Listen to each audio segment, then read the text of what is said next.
Laboratorio Calma.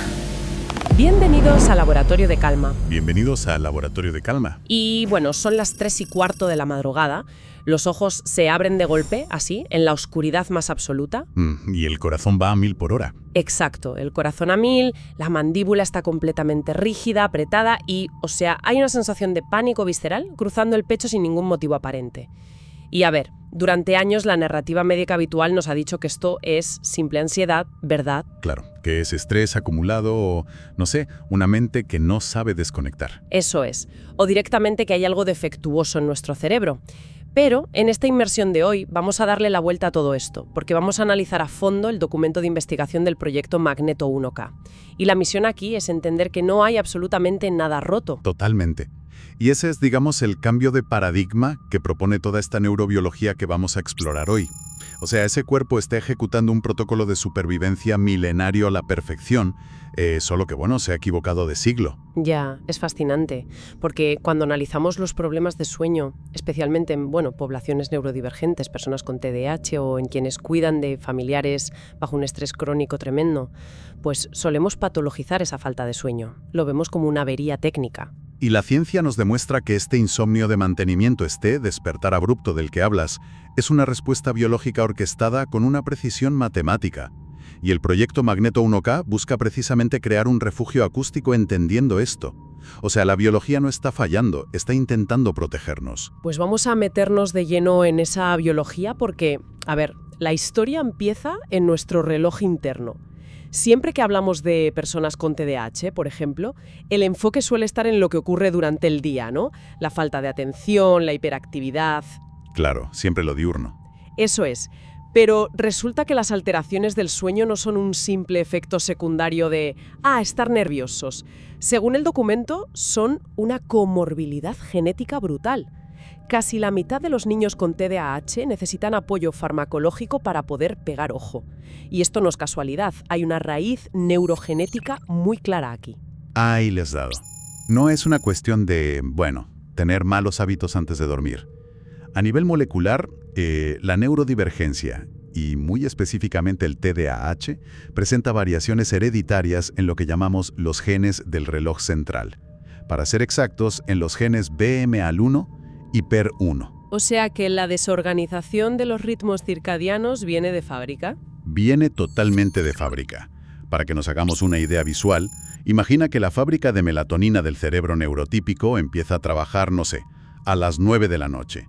Pues bien, debido a estas variaciones genéticas, ya que hay un volumen anatómico menor en la glándula pineal, pues la fábrica en un cerebro con TDAH sufre un retraso. Un retraso que según los datos es de entre 45 y 90 minutos de promedio, ¿no? Exacto, de 45 a 90 minutos. Su cuerpo simplemente no recibe el memo de que se ha hecho de noche hasta casi 1 hora y media después que el resto.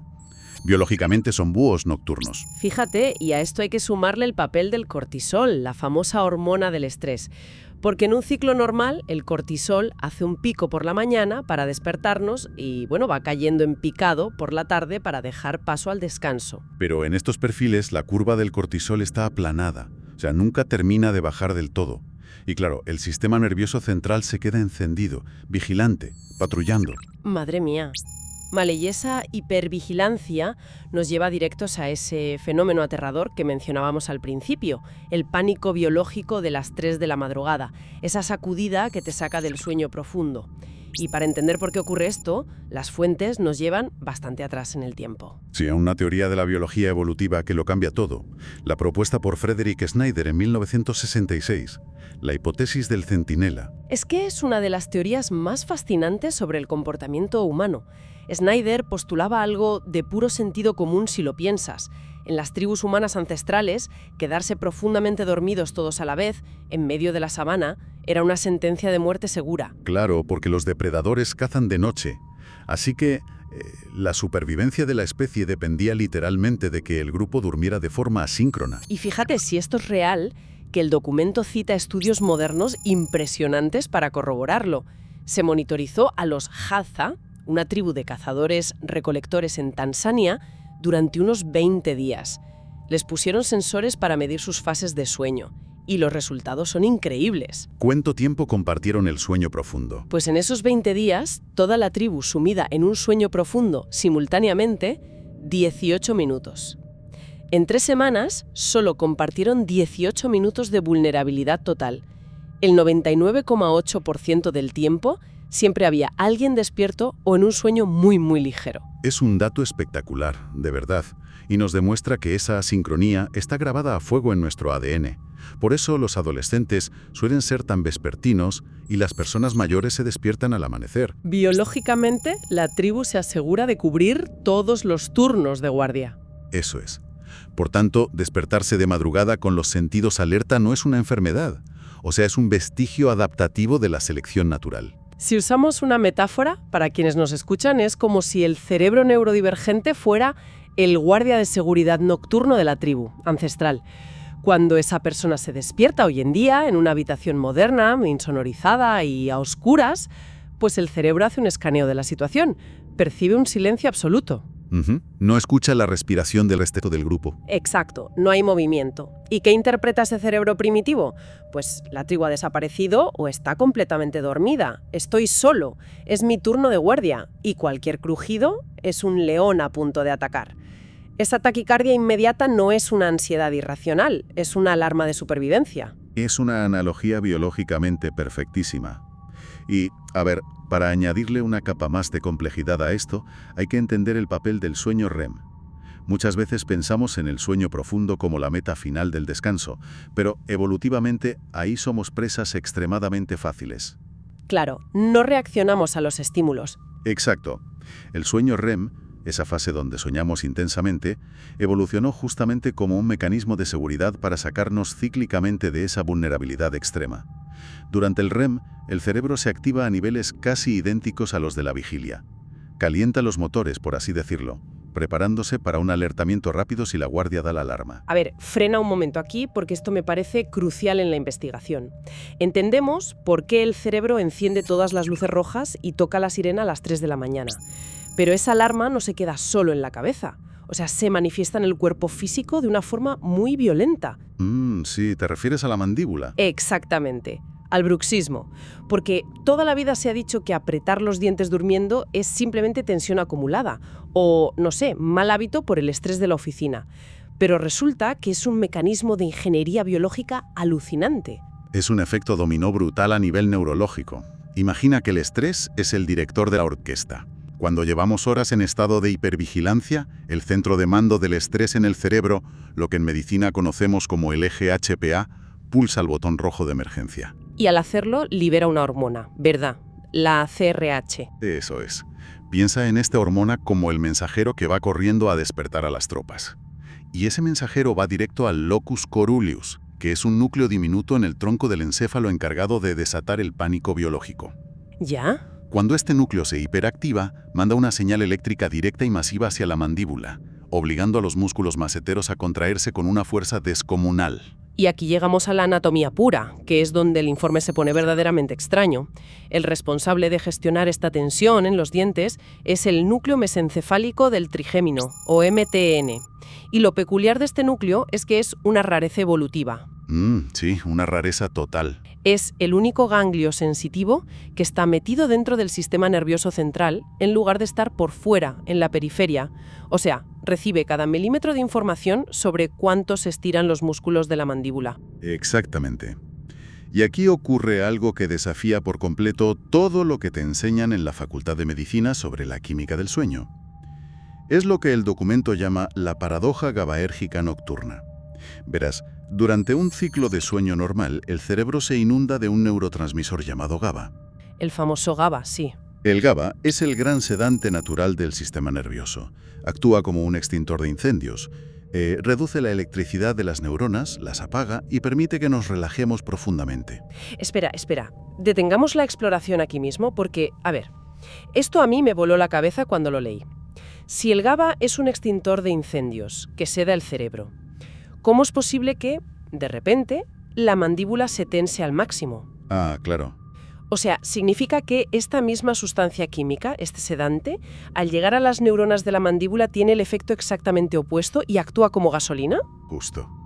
Es que parece un fallo del sistema, pero es un diseño intencionado. Resulta que las neuronas de este núcleo trigeminal en la mandíbula conservan unos receptores del GABA muy peculiares, de tipo prenatal. Son como los receptores de un feto en desarrollo. ¡Madre mía! A diferencia de las neuronas adultas, que al recibir GABA se apagan, estas neuronas de la mandíbula, al entrar en contacto con el sedante, sufren una especie de cortocircuito.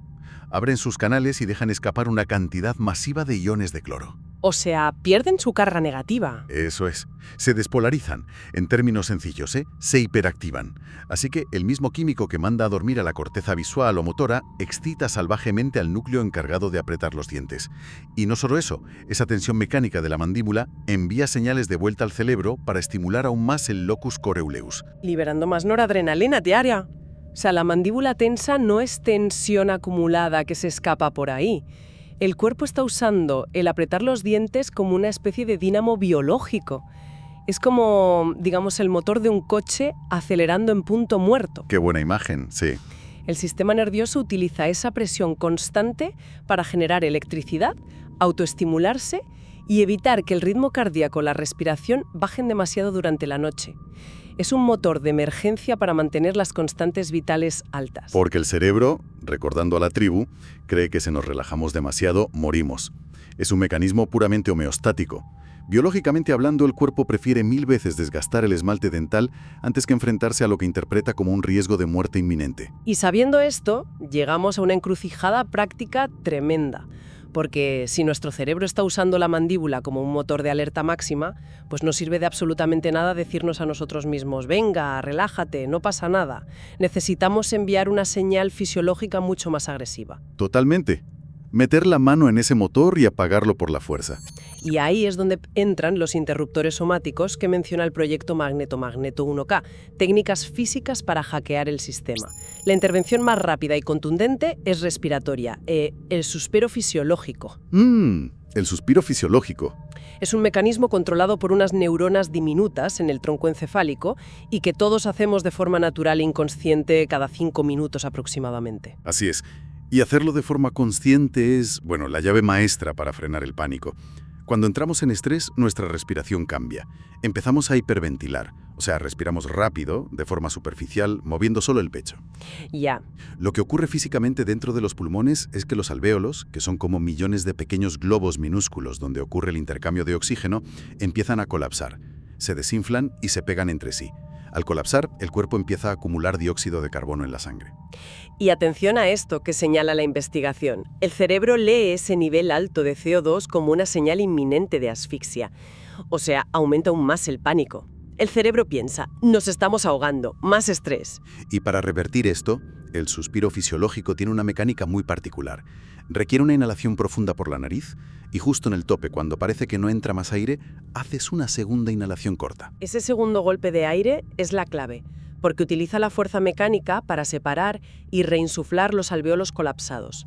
Como cuando soplas de golpe un globo pegado y una vez abiertos, vacías los pulmones con una exhalación larga y lenta por la boca. Y esa exhalación larga es la que desencadena la magia. Desata lo que en medicina llamamos la arritmia sinusal respiratoria. Suena muy técnico, pero la fisiología es preciosa. Resulta que el acto físico de respirar altera literalmente el espacio dentro de nuestro pecho y el tamaño de nuestro corazón. A ver, explícanos eso. Al inhalar profundamente durante unos 6 segundos, el nervio frénico tira del diafragma hacia abajo. El pecho se expande y el corazón, físicamente, se hace un poco más grande porque tiene más espacio. Y claro, como hay más volumen, la sangre fluye un poco más lento a través de él. El cerebro, que lo monitoriza todo, detecta que la sangre va más despacio. Se asusta un poco y manda una señal rápida de acelera el pulso, que nos paramos. Exacto. Esa es la fase de activación simpática. Inhalar nos acelera. Pero el interruptor de apagado, el freno de mano, ocurre en la exhalación prolongada de unos 8 segundos. Al echar el aire muy despacio, el diafragma sube. ¿Reduciendo el espacio? Eso es. Al subir, reduce el espacio en la cavidad torácica y comprime suavemente el corazón. Al hacerse más pequeño el corazón, la sangre tiene que acelerarse para pasar por unas cámaras más estrechas. O sea, como cuando aprietas una manguera de agua. Tal cual. El cerebro nota inmediatamente que la sangre va rapidísima y hace lo contrario. lanza una señal inhibidora brutal para frenar el ritmo cardíaco en seco. Fíjate, o sea, alargar esa exhalación hasta los 8 segundos es literalmente hackear el marcapasos natural de nuestro cuerpo. Al obligar al diafragma a subir lentamente, estamos estrujando el nervio vago y obligándolo a derramar un neurotransmisor llamado acetilcolina directamente sobre el corazón. Directo al sistema. Es como tirarle un cubo de agua fría. Frena en seco y le envía un mensaje de falsa alarma al cerebro de arriba, convenciéndolo de que no hay leones, no hay peligro y se puede apagar la central de emergencias. Es un mecanismo de retroalimentación infalible. Pero a ver, hay que ser muy honestos aquí. Calmar el corazón, relajar la tensión de la mandíbula y estabilizar la respiración a veces no es suficiente. ¿Por qué? ¿Qué pasa si el cuerpo está en calma, pero la corteza prefrontal sigue atrapada en bucles analíticos? Claro, pensando en la reunión de mañana a las 9. Exacto. Si el motor físico se apaga, pero el director de orquesta sigue gritando, pues el sueño no va a llegar. Completamente. Hay que apagar también la mente. Y para abordar esto, pasamos a los interruptores cognitivos que analiza el texto. Aquí entra en juego una teoría fascinante desarrollada por el investigador Luc P. Boudon, la teoría del procesamiento de la somnolencia, o teoría SIP. Una teoría muy interesante, sí. Boudin postula algo muy curioso. El cerebro actúa como el portero estricto de una discoteca, evaluando constantemente todos los pensamientos para decidir si te deja pasar a la zona de sueño o no. Y este portero clasifica los estímulos en 3 categorías muy claras, ¿eh? Estímulos prosomnolientos, que invitan al descanso, estímulos asomnolientos, que son ruido blanco o neutro, y los estímulos insomnolientos, que son los que disparan la alarma. Y lo revolucionario de la teoría de Boudin es cómo define la perturbación mental, ¿no? Sí, porque cualquiera que haya sufrido insomnio conoce esa tortura de intentar resolver un conflicto personal en la cama, o, bueno, repasar la lista de la compra. Pues bien, el cerebro primitivo detecta el pensamiento lineal, lógico y enfocado en problemas como el estado insomnoliento de máxima alerta evolutiva. Claro. Intentar solucionar problemas tumbado le grita al cerebro: estamos gestionando una crisis vital, prohibido bajar la guardia. La pregunta entonces es: ¿cómo rompemos ese bucle sin caer en la trampa de intentar no pensar en nada, que sabemos que es imposible? Imposible, sí. Versa serial, más conocida como el barajador cognitivo. La instrucción es brillante. Tienes que imaginar palabras concretas, totalmente neutras, pero que no tengan ninguna conexión narrativa ni lógica entre ellas, y cambiar de imagen cada 10 segundos. Ponnos un ejemplo. Por ejemplo, coges la palabra dormir. Empiezas con la D, imaginas un dado, luego un dedo, luego un diamante, pasas a la O, un oso, una ola, una olla. Y la clave anatómica de que esto funcione es precisamente la falta absoluta de narrativa. Al obligar a la corteza prefrontal a dar estos saltos ilógicos entre imágenes inconexas, le impides físicamente estructurar pensamientos de amenaza o planificar futuros. Es que es imposible preocuparte por tu hipoteca si estás concentrado en visualizar una olla, luego una sandía y luego un tren. Me encanta porque abandona por completo esa idea tóxica y frustrante de dejar la mente en blanco. Totalmente tóxica. Para un cerebro neurodivergente o para alguien con estrés crónico, pedirle que deje la mente en blanco es como pedirle que pare un tren bala con las manos. En lugar de forzar un silencio imposible, le das a la mente un juguete completamente roto y aburrido. Le das piezas que no encajan entre sí para que simplemente se agote. Y biológicamente, lo que estamos haciendo con ese juego del barajador cognitivo es imitar de forma artificial la mentación hipnagógica. Los famosos microsueños. Exactamente. Cuando nos quedamos dormidos de forma natural, sin darnos cuenta, nuestro cerebro empieza a generar un flujo de imágenes fragmentadas, caóticas y absurdas.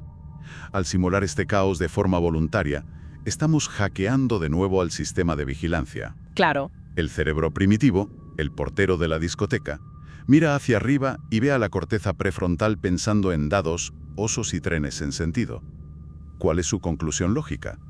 Si el mando central está pensando en cosas tan absurdas, en lugar de planificar una ruta de escape, debe significar que no hay depredadores cerca.